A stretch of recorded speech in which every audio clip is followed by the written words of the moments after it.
What's happening, my fellow geeks and geekheads? Welcome to a brand new episode of Chris's Custom Collectibles, and today we are going to be pimping out the McFarlane Toys Wonder Woman Justice League Endless Winter action figure. Funny thing is, I was literally about to click buy it now on eBay a couple of days ago, and on Sunday I went up to my local Westfield and finally at JB HIFI they had her in stock. Hands down, this is probably my favorite design of Wonder Woman in terms of armor. I absolutely love this. Like I said, this is from the Justice League Endless Winter storyline. So the idea for this custom collectible is to replace this plastic pelt with some Fawkes fur, but we are going to be keeping this for the template of the Fawkes fur pelt. So also we're going to be going in and try and get some metallics here with her armor, much in the vein of Gal Gadot's Wonder Woman armor from BVS, Justice League, and the Wonder Woman films. Now, because the storyline takes place during winter, we're going to cap it all off with a snow-themed base. Try and keep it simple, but also with her in a nice action pose, a nice running action pose. Now, with any custom collectible, you guys usually know the drill. The first step is we have to take her apart. So with that being said, let's get to it.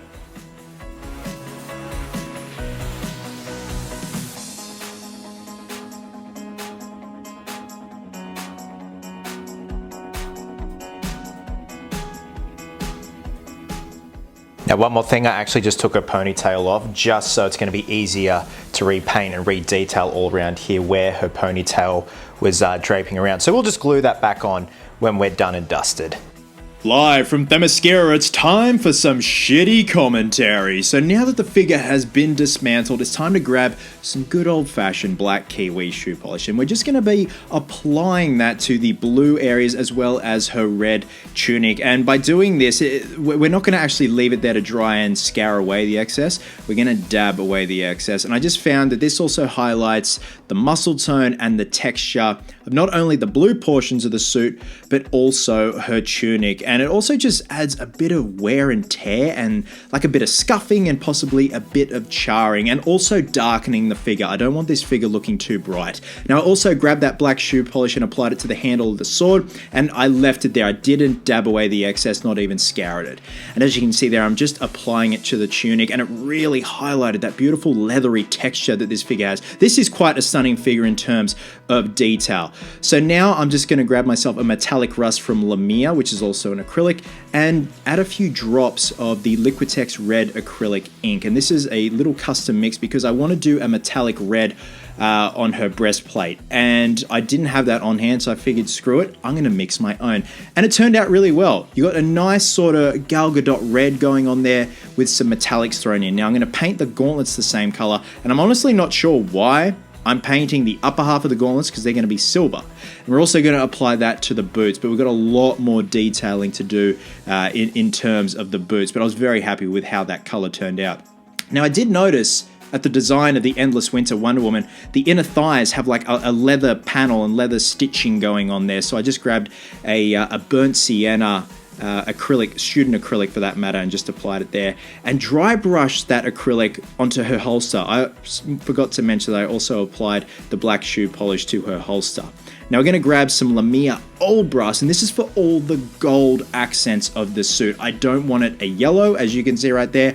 I wanted gold. I wanted very Gal Gadot, because I do love Gal Gadot's Wonder Woman armor. I think the color palette on her armor is just brilliant, and this required a good couple of coats. That was 3 coats just to get everything nice and even, not to mention doing the trimmings on her tunic. And I think overall it worked really, really well, and even on her leg armor too. Again, you've really got to build up the layers with this. It is sort of a thinnish kind of acrylic, but it once you've achieved that result with those layers, it looks brilliant. And the good thing is this stuff can be thinned down and fed through an airbrush, and it looks amazing. So you can see there I'm just doing all the highlighting and details on her boot, as well as her tiara. So I've gone in and I'm doing her tiara, doing the wing details, etc.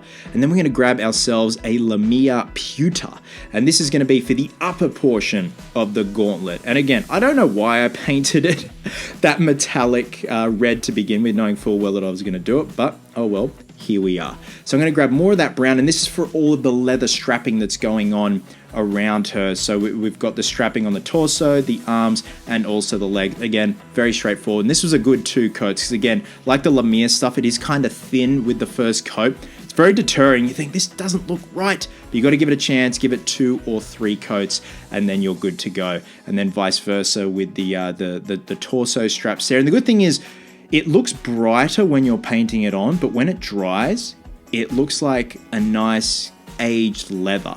Now I'm just going to grab a black Sharpie, a 0.2 black Sharpie for all the hard lines, like the boots, as you can see right there, and also the torso armor. We've got all those line details on the breastplate, the torso armor, and instead of doing a wash, I figured it's just better to get a very fine Sharpie and just go in and do all the detailings, and as well as the tiara. Now, if you're wondering why I'm not doing the face, because the face looks fine. The paint job on the face is actually perfect. So for her hair, I'm going to grab a titanium gray, or sorry, just a neutral gray for that matter, a few drops of the Liquitex black ink, and mix that together. And this is essentially going to be dry brushed on her hair. So it's going to be just an off black, so we can highlight that beautiful sculpted hair. And once it dries, you can see a shift and a difference from the base black that came on the figure and then the off black that we're painting on the hair, as well as her ponytail. And I really liked it. It just highlights all that beautiful detail that's on this sculpt, and I think it works well. Now, in terms of the trimmings and her pelt, we're going to be using a mink blanket for the trimmings. Now, originally, I was going to be using the fox fur for the trimmings, as well as the pelt. But what I found is if you trim this stuff too fine, it literally just disintegrates because it's all like a woven type thing. So for the mink blanket portions where it's all the trimmings of the boots and stuff like that, we're just going to grab the cheap and nasty super glue and wrap it around all those edges. And it worked just as well. Like it worked out really well, and you can kind of futz it and puff it out like pelt, like sections of pelt that would be on boot trimmings, gauntlet trimmings and stuff like that. So I did apply this to the top of the boot, the gauntlets, and the ankle section of the boots there, and it worked out really well. I just could not for the life of me figure out how to work it properly with the fox fur. When you're trimming something that small, it just looks ridiculous, and again, it just crumbled because it is a woven thing. And also applied the mink blanket trimming to the base of the tunic. I thought that was really effective. So you do have to wrap it all the way around, and then I had to go in under and do the bottom section. So it was just a wrap around and then under, and then you've kind of got that effect that it's that nice trimming, like a nice wintry kind of tunic going on there. And I was really happy with that, even though I had glue all over my fingers. Now I'm just going to reapply the lasso holster of truth, and vice versa for her ponytail. So now I'm just going to pop it all back together because we're at the finish line. We're starting to be on the home stretch in terms of finishing this custom collectible, because next up it's going to be her lovely luxurious pelt. And again, because we've done the trimmings with the mink blanket material, we don't need to use that anymore. We can use the fox fur this time around. And I got some watered down liquid latex and brushed it onto the back just so we keep the woven area together. And it didn't take long for that to dry, but we are going to be using the pre-existing plastic pelt as a template. But what I did is I widened it because this is going to have a wire armature in it once we cut it out. And I want it to be kind of flowing in the wind and looking all really nice and badass. So I definitely did widen it, as you can see right there, and just cutting it out. And the funny thing is, having the latex on there gives it kind of a weathering, if you look there, and that kind of makes sense. Now you do need to brush out some excess fox fur there, because once you've cut it there are loose strands, so you kind of got to get them out of there. And just some cheap and nasty super glue. It was so easy to glue this down. Usually it's very funny with polypropylene and mold injection plastics, but this glue just stuck straight to it instantly, and especially with the fox fur. Now I know the placement is a bit different to the traditional Endless Winter look of her pelt, but I kind of wanted something that wrapped around down into her breastplate. Just looks a lot more natural. And this is just typical framing wire you can get from the hardware store, and gluing it down, and it sinks down into the fox fur because it's woven. And then what we're going to do is add another strip of glue and fold it back over on itself, and then that way we have a posable pelt cape. I just thought that worked really well. Now I'm going to grab some anodized, is that how I pronounce it properly? Metallic car spray, and this actually works as great fake blood on props, and I want to put some fake blood on her sword, as you see right there, just make her look even more badass. I just thought that was a nice little touch there. But now we're ready to move on to the base. So I've got an MDF base that I got from Bunnings, sprayed it with some matte black spray paint from Rust-Oleum, and just some foam, just some styrene foam that I've cut out, and it looks like a cake. But what we're gonna do is grab an 80 grit sandpaper, chunky stuff, and we're just gonna chunk out as much as we can to make a nice rock formation. And this is very therapeutic. I do love doing this type of work here. It's kind of fun to do. And then I just wanted to work my way down to where it's like on sort of a hill, stuff like that, and have one kind of platform of rock, as you can see right there, that Wendy is going to be mounted on. Now we do have to seal this up to properly paint it, and we're going to be using supercast resin from Barnes. Mixed ratio, 100 to 100, with some black tint, even though it's going to dry an off grey because the base resin does dry a bone white. And this essentially just seals it all up, and it's not as porous for when we go to paint it, and also spray paint it with a grey primer. It will eat into the foam if you do spray paint it, but by sealing it with resin, it won't eat into the foam. And here we are now with the grey primer. Now it does look grey now, but the flat grey primer is a lot more lighter, and I just feel having a lighter grey is a lot better of a starting point for painting this up.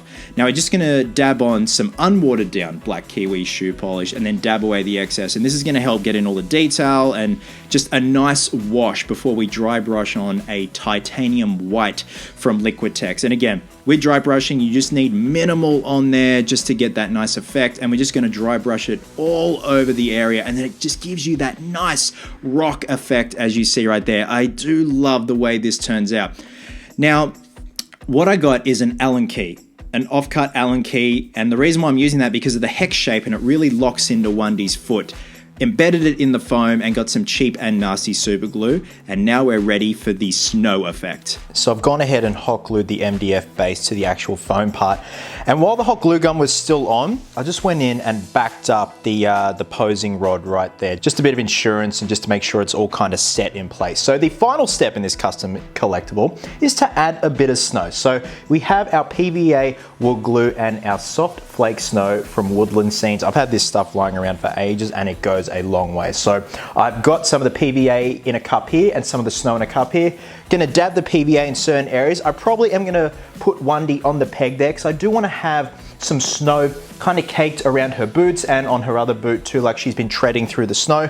But also just want to put it sporadically around certain areas to make it look like certain parts of the snow have melted away and exposing the rock. So once that's all dry, we're done and dusted and we can call it a day.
There we have it, guys. The McFarlane Toys Wonder Woman Justice League Endless Winter figure is done and dusted. This is by far my favorite design of Wendy's armor. I really am addicted to the way she looks and her aesthetic. And I think by having that Forks fur pelt slash cape on the back with a wire armature so it's nice and dynamic is really the cherry on top in terms of this custom collectible. So with that being said, wherever you are in the world, please have yourselves an absolute cracker of a day. I hope you will. Hope you're happy. Be merry, be silly. And until next time, Geeks, please always remember, cosplayers do it best.